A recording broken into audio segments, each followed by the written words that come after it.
नमस्कार जंटी, स्वागत आपका। मैं हूं योगेंद्र। आप देख रहे हैं खास खबर, और खास खबर में हम बात करेंगे राजस्थान विधानसभा के सत्र की। 31 जनवरी से सत्र की शुरुआत होगी और जैसे कि जानते हैं सत्र राज्यपाल के अभिभाषण के साथ में शुरू होगा। यह सत्र यूं तो हर सत्र खास होता है, लेकिन यह सत्र खास रहेगा सरकार के लिए भी और विपक्ष के लिए भी, क्योंकि ये सत्र पूरी पारी वाला सत्र होगा। पिछली बार क्योंकि जुलाई में बजट आया था और उसके बाद में पहले आपको ध्यान होगा कि सरकार नवंबर में वोटिंग हुई, दिसंबर में सरकार बनी। तो ये पूरा अहम सत्र होगा। इससे पहले सरकार ने बड़े फैसले हैं 9 जिले खत्म करने के, 3 संभाग खत्म करने के, उसको लेकर के हमलावर है बीजेपी कांग्रेस। साथ ही योजनाओं के नाम बदलने की बात हो या फिर अंग्रेजी मीडियम स्कूल जो हैं उनका मुद्दा है। कुछ ऐसे मुद्दे हैं जिसको लेकर के सरकार को पूरी तरह से विपक्ष कटघरे में खड़े करने की कोशिश करेगा। तो चलिए हम चर्चा शुरू करेंगे और हमारे साथ इस पूरे मुद्दे पर चर्चा करने के लिए वरिष्ठ पत्रकार राजीव जैन साहब जुड़े हुए हैं। विपक्ष में उपनेता प्रतिपक्ष रामकेश मीणा साहब हमारे साथ जुड़े हुए हैं और भाजपा विधायक और पूर्व संसदीय सचिव कैलाश वर्मा साहब हमारे साथ में जुड़े हैं। सभी का स्वागत है। राजीव जी, क्या लगता है आपको? लंबा एक्सपीरियंस है हाउस को कवर करने का, ये सत्र रहेगा खास? बिल्कुल योगेंद्र जी, ये सत्र बड़ा खास रहेगा। इसमें दोनों पक्षों को अपने परफॉर्मेंस दिखानी होगी। अब जहां सरकार को 1 साल हो गया सरकार बने हुए, तो सरकार के लिए भी कोई माफी की कोई गुंजाइश नहीं है इस सत्र में कि 1 साल में उसने क्या क्या किया, क्या नहीं किया, या कुछ पिछला बजट भी दे चुके। वो एक बजट दिया है इस सरकार ने, तो उस बजट की जो घोषणाएं थी उनका क्रियान्वित किस स्तर पर रही, कहाँ कमजोरी या खामी रही। और विपक्ष के नाते इसलिए कि उसको भी अब साल भर हो गया है सरकार को घेरने के लिए, कि उसके पास भी काफी 1 साल में काफी मुद्दे इकट्ठे हुए होंगे। जैसा भी आपने ही ओपनिंग रिमार्क्स में बताया कि ताजा मामला ये जिलों के निरस्तीकरण का है, तो उसमें किस तरीके की भूमिका ये विपक्ष अपनाता है। रामकेश जी तो उपनेता है और उनका खुद का जो निर्वाचन क्षेत्र गंगापुर सिटी वो जिला ही खत्म कर दिया, तो ये ज्यादा रोशनी तो वो डाल पाएंगे। लेकिन जो विपक्ष अभी तक ये कह रहा था कि सरकार कोई फैसले नहीं ले रही, लेकिन सरकार ने एक बहुत बड़ा फैसला ले लिया। जो जिले थे जो पिछली सरकार ने बनाए थे उनको खत्म कर दिया।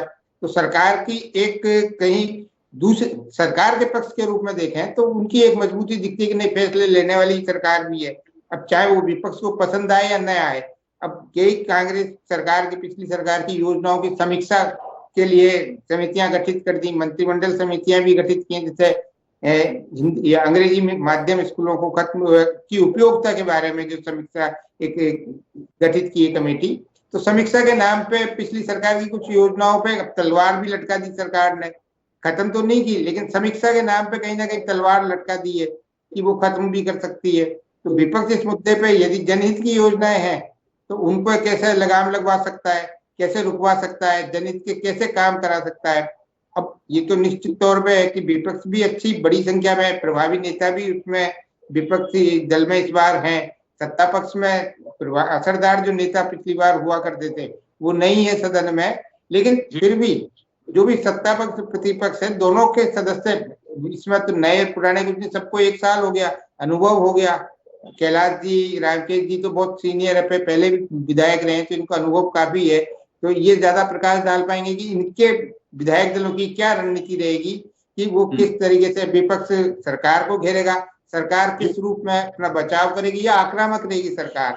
सरकार को भी ये साबित करना होगा कि नहीं, उसकी योजनाएं सही हैं, वो ढंग से कर रही है, लागू कर रही है। पिछली सरकार की जनहित की योजनाएं थी वो बंद नहीं करके समीक्षा कर रही है, तो उसमें सुधार करेगी, क्या चीजें होगी, ये सब चीजें इसमें सामने आएंगी। और योगेंद्र जी, ये बजट सत्र है, इसमें बजट भी पेश होगा। पिछली बार तो जुलाई में बजट पेश हुआ था, लेकिन इस बार मार्च में ही बजट, फरवरी मार्च में ही बजट आ जाएगा। तो सरकार के पास भी समय रहेगा, सरकार को भी कहीं ना कहीं चीजों को, विपक्ष की आवाज को भी सुनना चाहिए। ऐसा नहीं है, वहां भी चुने हुए जनप्रतिनिधि हैं, वो भी जनहित के मुद्दे ही उठाएंगे। सरकार को कहीं एडामेंट नहीं होना चाहिए कि भाई हम तो नहीं मानेंगे विपक्ष ने चीजें उठा दी। तो यदि जनहित की चीज है, चाहे विपक्ष उठाए या और अन्य विधायक उठाए या खुद के दल के उठाए। अब मैं योगेंद्र जी इसमें एक और ये कि सत्ता पक्ष में हमेशा होता है, हम देखते ही आ रहे हैं जर्नलिज्म में तो इतने वर्षों से, कि जब भी बजट सत्र आता है उससे पहले सत्ता पक्ष एक हवा बना देता है कि सब मंत्रिमंडल में फेरबदल करेंगे, जबकि होता नहीं है। फेरबदल का वो फिर बहाना बाद में ये ले लिया जाता है कि साहब सत्र के बाद करेंगे, जिससे जो सत्ता पक्ष के विधायकों में जहाँ कुछ असंतोष रहता है, ये होता ही है, स्वाभाविक भी। ऐसा नहीं है कि कांग्रेस की सरकार रही थी तब भी कांग्रेस के विधायकों में भी असंतोष रहता था, और ऐसे ही भाजपा के कि कई विधायकों के काम नहीं हुए। उससे पहले सरकार ने जरूर तबादला पे जो बैन लगी हुई उसको खोल दिया, विधायकों को कहीं राजी करने के लिए, कि विधायकों का दबाव भी था। तो ये सब चीजें, ये सब मुद्दे किस रूप में उठेंगे, ये भी अपने आगे की चर्चा में और शामिल होते। बिल्कुल आप सही कह रहे हैं। रामकेश जी हमारे साथ में जुड़े हुए हैं, जो खुद हाईकोर्ट तक भी लड़ाई लड़ने के लिए पहुंच गए हैं और खुद पार्टी बने हैं उसमें, क्योंकि उस क्षेत्र के विधायक है। गंगापुर सिटी को जिला बनाया गया था, लेकिन उसे अब निरस्त कर दिया गया है। तो रामकेश जी, क्या लगता है कि विधानसभा सत्र देखें तो हर सत्र अहम होता है, क्या तैयारी शुरू हो चुकी, या फिर विधायक दल की बैठक होगी उसमें एजेंडे तय होंगे? योगेंद्र जी, सारी विपक्ष की तरफ से पूरी तैयारी है, और जैसा अभी आपने सुना होगा, अशोक गहलोत साहब ने एक बात अभी कही थी कि भाई हम चाहते थे कि सरकार में जो हमारे मुख्यमंत्री जी हैं भजन लाल जी, वो अभी नए नए मुख्यमंत्री बने हैं और पहली बार के वो विधायक हैं। ऐसे में उनको चाहिए समझने के लिए, सरकार में बहुत सारे निर्णय ऐसे होते हैं जिसमें अनुभव की जरूरत होती है, पिछला एक्सपीरियंस उसमें काम आता है। तो पूरी कांग्रेस पार्टी इस बात को सोच करके कि भाई नए मुख्यमंत्री जी है और इस नई सरकार में बहुत सारे लोग ऐसे नए नए उसमें मंत्रिमंडल में हैं, उनको मौका मिलना चाहिए समझने का, और वो मौका हमने पूरा कांग्रेस पार्टी ने 1 साल तक उनको दिया। लेकिन जो अभी सरकार की नीतियां, सरकार का जो कार्य करने का जो तरीका है, सरकार का निर्णय लेने का जो ढर्रा है, वो कहीं भी कोई विकास को लेकर के और उनकी कोई सकारात्मक सोच हम लोगों को नहीं दिखाई दे रही। केवल नकारात्मक बातें, पिछली सरकार के फैसले, उनकी समीक्षा के नाम पर जो योजनाएं, जो पिछली सरकार ने जो जनहित की योजनाएं चलाई थी, उन सारी योजनाओं को किसी को बंद कर दिया, किसी का नाम परिवर्तन कर दिया, किसी के समीक्षा के नाम पर उसमें अड़ंगा लगा दिया, फाइनेंस का काम बिल्कुल रुका हुआ है, बजट दिया नहीं जा रहा है। नए जिले जो अभी आप बता रहे थे, नए जिलों से राजस्थान की जनता को लाभ होता, और वो लोग जो दूर दराज के एरिया में जो रह रहे थे, उनके आशा जगी थी उनके कि हम लोगों को बहुत नजदीक ही शासन और प्रशासन का यहाँ जो बड़े अधिकारी है वो मिल जाएंगे। लेकिन आप देखिए कि उनको उन 9 जिलों को खत्म कर दिया, 3 संभागों को खत्म कर दिया, और मेरे में गंगापुर जो पूरी तरीके से डिजर्व करता था, और सन 1952 में ही जिला बन रहा था, लेकिन वो किन्हीं कारणों से उस समय चूके, फिर करौली जिला बन गया। और अब जब सारे मापदंड जब पूरे कर रहा था गंगापुर, तो गंगापुर को खत्म किया। ऐसे में अभी महात्मा गांधी इंग्लिश मीडियम स्कूलों को उनकी समीक्षा करने की बात शिक्षा मंत्री जी कर रहे हैं। रामकेश जी, आपके पास में मैं वापस लौटूंगा। मैं एक बार कैलाश वर्मा जी से जवाब दिलवा देता हूं। कैलाश जी, आपने सुना अभी भाजपा विधायक दल की बैठक, मैं समझता हूं कि सत्र शुरू होने से पहले होगी एक बार, और विपक्ष लेकिन तैयारी में, जैसे रामकेश जी उपनेता भी हैं विपक्ष के, तो किस तरह से जवाब देंगे, क्योंकि हमलावर काफी रहेगा, तो क्या रणनीति रहेगी बीजेपी? देखिए, भारतीय जनता पार्टी का शुरू से एक स्पष्ट कंसेप्ट है, जब जब हमारी सरकारें राजस्थान के अंदर रही, केंद्र में हमारी सरकार है, तो किसी भी चीज का पूरा विश्लेषण करने के बाद में उस चीज को धरातल के ऊपर उतारते हैं। जैसे माननीय रामकेश जी अभी बता रहे थे कि नए माननीय मुख्यमंत्री जी का जिस तरीके का तजुर्बा है काम करने का, संगठन का, और वो पिछले 1 साल से इस तरीके से सत्ता और संगठन में तालमेल करके पूरे ऑल ओवर राजस्थान में जिस तरीके का मैसेज माननीय मुख्यमंत्री जी के नेतृत्व में, भजनलाल जी के नेतृत्व में दिया है, उससे सब कुछ चीजें स्पष्ट होती हुई नजर आ रही है। चाहे हम महिलाओं की बात कर लें, हम युवाओं की बात करें, हम किसानों की बात करें, हम नौकरियों की बात करें, हर क्षेत्र के अंदर हम पूरी तरीके से बड़ी मजबूती के साथ में आनन फानन में आज दिन तक कांग्रेस की जैसे नहीं, 4.5 साल निकलने के बाद में ये भी लुटा दिया, वो भी लुटा दिया। क्यों भाई? अभी जिले के ऊपर मैं आता हूँ, रामकेश जी बता रहे थे कि हमने जहां पे हमारी सरकार के प्रति किसी प्रतिरोध की भावना से काम नहीं कर रही कि इतने जिले बने, ये संभाग बने, उनको हमने निरस्त कर दिया। 1998 से 2003 तक माननीय मुख्यमंत्री थे अशोक गहलोत जी, फिर 2008 से लेकर 13 तक मुख्यमंत्री थे, फिर 18 से 23 थे, 3 बार राजस्थान के मुख्यमंत्री रहे। अब की बारी ऐसा क्या हुआ कि 4.5 साल निकलने के बाद में जब लास्ट की साल आई और उसके अंदर बिना किसी कोई अनाउंसमेंट नहीं है, जमीन का किसी प्रकार का कोई मैप नहीं है, किसी प्रकार की कोई योजना नहीं है, कोई कार्य धरातल के ऊपर नहीं है, और आनन फानन के अंदर हम जिले बना दिए, ये कर दिया, वो कर दिया। जिले बनाने के अंदर कितना इन्वेस्टमेंट होता है, कितना पैसा खर्च होता है, कोई दफ्तर नहीं, कोई कार्यालय नहीं। रात को सोए थे लोग, कौन से जिले में थे, और सुबह उठ के देखे तो कौन से जिले में थे। तो ये जो जिस प्रकार की जो राजनीति कांग्रेस पार्टी करना चाह रही है जिलों के नाम के ऊपर, केवल पूरा चीज देखने के बाद में जो जिले कई एक्चुअल में उनको हटाना था, उन जिलों को निरस्त किया।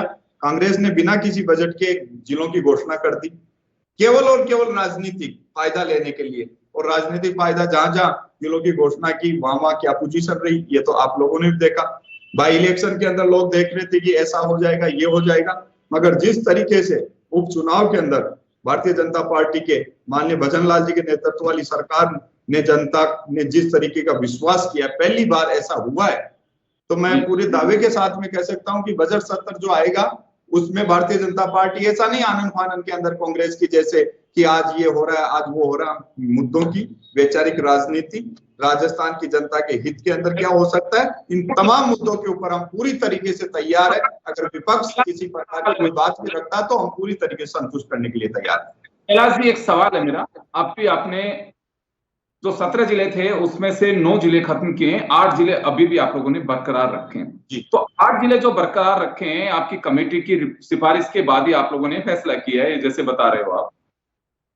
मुझे ये बताइए कि जो 8 जिले आप लोगों ने अभी कंसिडर यानी कि उनको कंटिन्यू किया है, तो जरूरत थी उस हिसाब से कही जा सकती है। तो इसका मतलब सरकार ने सारे जिलों जो बनाए हैं उनमें से कुछ तो था जिनकी आवश्यकता थी, जिन पे आप लोग भी ठप्पा लगा रहे हो। देखिए, जिन जिलों की आवश्यकता थी, जिनका पैरामीटर इसमें तय हो रहा था, जो एक्चुअल में आवश्यकता थी, उन जिलों को सरकार ने रखा है।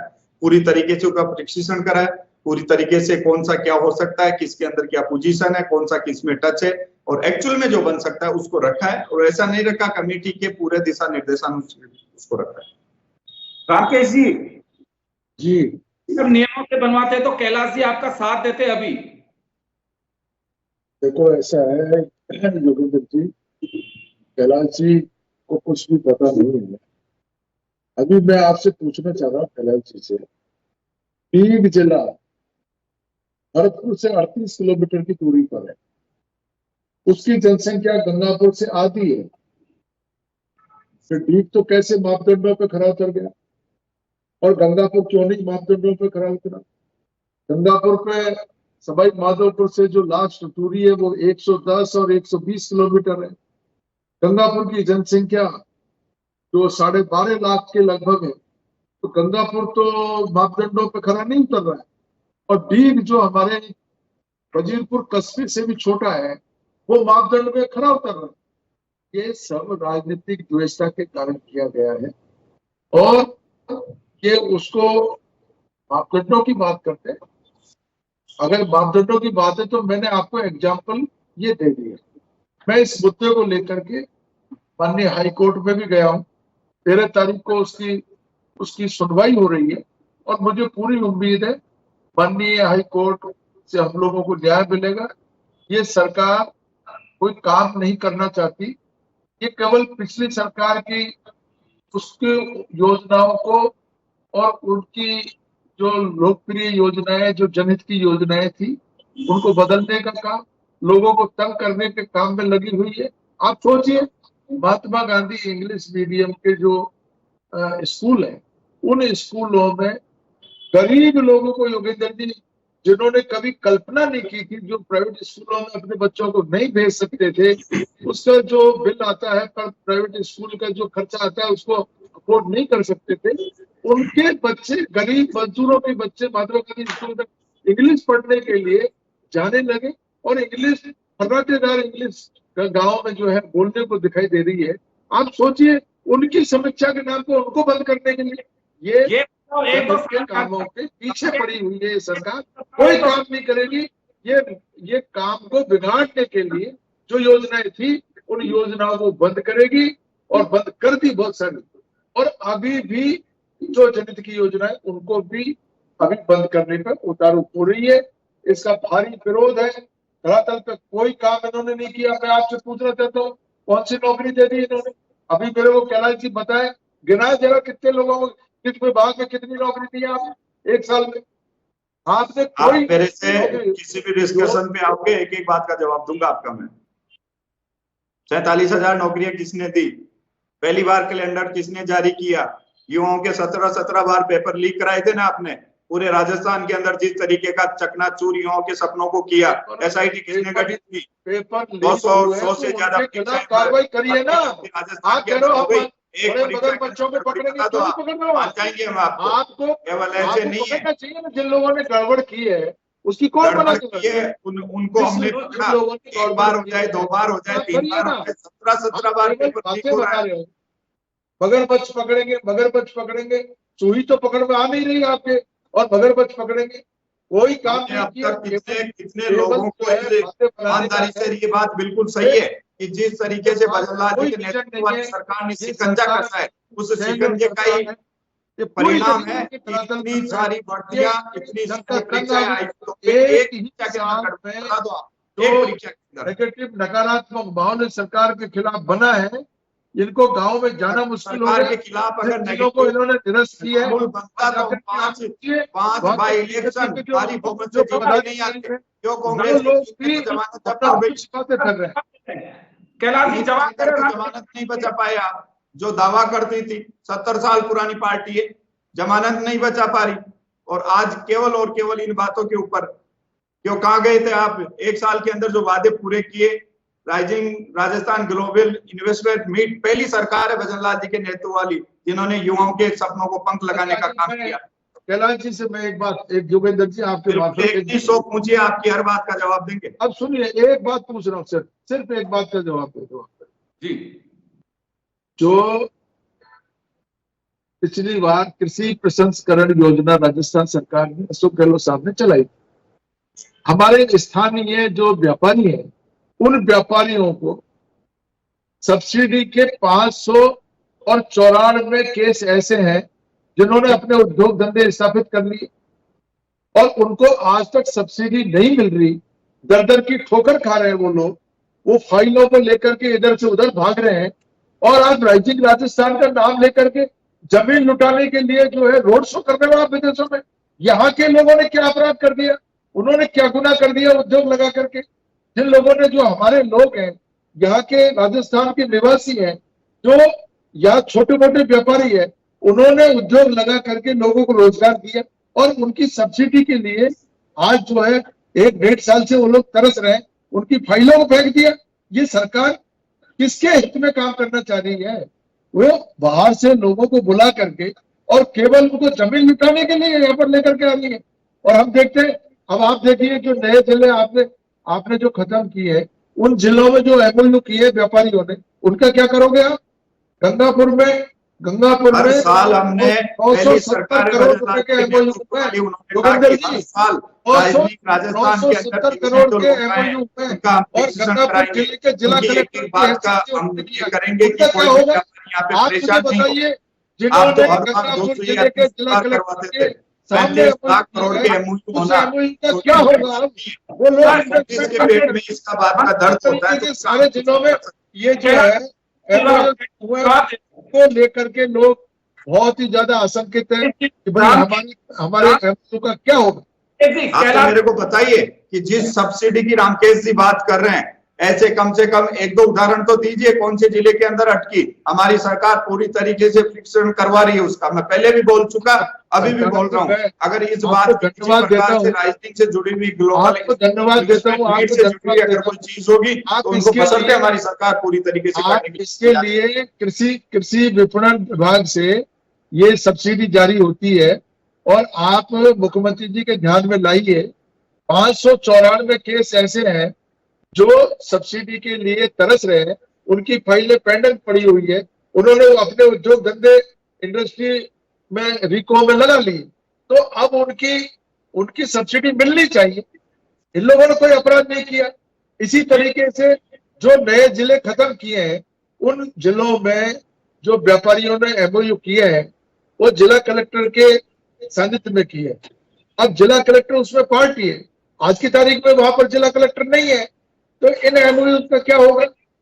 सर समय जो है आप इस पर सेकंड में जवाब दिलवा रहा हूं आपको। समय का मैं कैलाश जी मैं पहले तो सब्सिडी की बात कर रहा हूँ, रामकेश जी की बात का जवाब दे रहा हूँ कि जिन किसानों को, व्यापारियों को किसी भी प्रकार की जो उद्योग लगाने वाले व्यापारी अगर सब्सिडी के कहीं पे प्रॉब्लम आ रही है पूरे राजस्थान के अंदर, तो सरकार इसका पूरा मौका मायना दिखाने में अच्छे तरीके से सक्षम है। पहले भी किया, पहले मुख्यमंत्री है जिन्होंने ये कहा कि हर साल हम राइजनिंग राजस्थान की जो समिट हुई है इसका पूरी तरीके से मूल्यांकन करेंगे, पहली सरकार है। अगर ऐसा मन के अंदर बात होती तो ये नहीं कहते। दूसरा, रामकेश जी उनका तो जिले के अंदर अगर किसी जिला कलेक्टर से जिले के अंदर वो जिला आ रहा है, उनका वहां के माननीय कलेक्टर साहब इस बात को देखेंगे। आपको चिंता करने की जरूरत नहीं है, आपको इस बात की चिंता करने की आवश्यकता नहीं है। हर साल जाके सरकार अगर किसी जिले के अंदर जाके इस बात को पूरी तरीके से अच्छे तरीके से रखती है कि कोई व्यापारी, कोई उद्योग लगाने वाला वहां पे आता है, तो इससे अच्छा कोई उदाहरण हो नहीं सकता। कैलाश जी, जो उनकी चिंता है कि जो डिस्ट्रिक्ट से हटा दिए गए हैं वहां कलेक्टर की प्रेजेंस में एमओयू हैं, उनका क्या होगा? देखिए, मैं पहले भी बता चुका, जिन जिलों के अंदर अभी सीमाएं हटी या जिले हटे हैं, हमारी सरकार पूरी तरीके से जिस दिन ये कड़ा फैसला, अच्छा फैसला, जनता के हित का फैसला, राजस्थान को अग्रणीय बनाने वाला फैसला, जिस तरीके से राजस्थान को कांग्रेस की सरकार धकेल के गई थी, इतने करोड़ का कर्जा छोड़ के गई थी, इन सभी फैसलों के लिए जिस जिले की सीमा, जिस जिले के अंदर टच है, उन जिलों के जो कलेक्टर हैं वो उन एमओयू का पूरा परीक्षण करके राजस्थान सरकार को रिपोर्ट भेजेंगे, इसका अच्छा मैसेज जाएगा। ऐसा नहीं होता है। राजीव जी आप तो चल ही गया होगा, जन टीवी के मंच पे सीनियर विधायक है, सुनिए, ये तो तय माना जाना चाहिए कि हंगामेदार रहेगा पहले दिन से ही सत्र। देखिए योगेंद्र जी, निश्चित तौर पे पहले दिन से ही हंगामेदार रहेगा। पहले तो राज्यपाल महोदय का अभिभाषण होगा, फिर उस पर बहस होगी, उस बहस में भी काफी मुद्दे आएंगे। अब ये विपक्ष पे भी निर्भर करता है कि वो मुद्दों को किस तरीके से सामने लाता है, सरकार के संज्ञान में लाता है, सरकार उस पर क्या एक्शन लेती है, तो सरकार को भी लेना चाहिए। अब इस विधानसभा में आप योगेंद्र जी ये देखिए कि दोनों पक्षों में वरिष्ठ नेता भी हैं, दो पूर्व मुख्यमंत्री हैं, एक भाजपा की तरफ से वसुंधरा राजे, एक कांग्रेस की तरफ से अशोक गहलोत। यदि इनकी भूमिका भी इस सदन में रहे तो काफी कुछ, मतलब जिसको जनहित की चीजें भी सामने आ पाएंगी, और जो कहीं ना कहीं जो टकराव की स्थिति बनती है पक्ष और विपक्ष में, उनको भी दूर करने में ये दो बड़े नेता जो पूर्व में मुख्यमंत्री और जिनका बड़ा लंबा अनुभव है, एक का 10 साल का, एक का 15 साल का, तो काफी कुछ एक जनता के हित के हिसाब से मैं बता रहा हूँ कि सकारात्मक चीजें सामने आ सकती है। इसमें दोनों ही पक्षों को कहीं ना कहीं इस भूमिका में रहना होगा कि जनहित के जो मुद्दे हैं उन पे कहीं ना कहीं एक्शन हो। सरकार के यदि संज्ञान में चीज आती है, यदि बात सही है, विपक्ष ने उठाई है, तो उसमें तुरंत कार्रवाई हो, जनता को राहत मिले।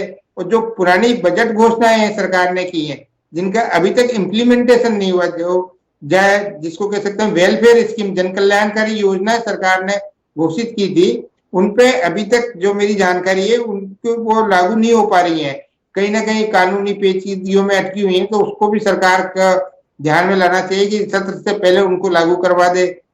जी, कुछ कह रहे थे आप? जी, बस राजीव जी, थोड़ा समय की कमी है और बिल्कुल आपने सही कहा कि, और सबसे मूल बात यह है कि पूरे प्रदेश की चिंता है और मुझे लगता है विधायकों की खुद के भी चिंता होगा, बड़े सौभाग्यशाली होते हैं कि लोकतंत्र की इस पवित्र मंदिर की चौखट पे पार करके अंदर पहुंचते हैं।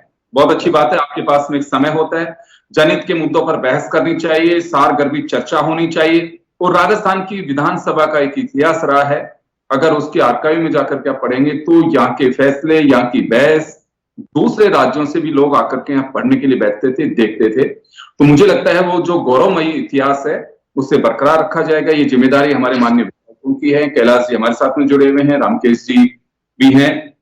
तो ये माना जाना चाहिए कि हंगामेदार रहे, हंगामा एक हिस्सा है उसका, लेकिन समय जाया नहीं होना चाहिए और वास्तव में लगना चाहिए कि प्रदेश की जनता को कि हाँ उनके हितों की बात हो रही है, उनकी चिंता वहां की जा रही है। तो चलिए तभी कहा जाएगा कि वास्तव में इस विधानसभा में एक सारगर्भित चर्चा हो पा रही है। आप सभी का बहुत बहुत शुक्रिया। खास खबर में इतना ही, दीजिए इजाजत।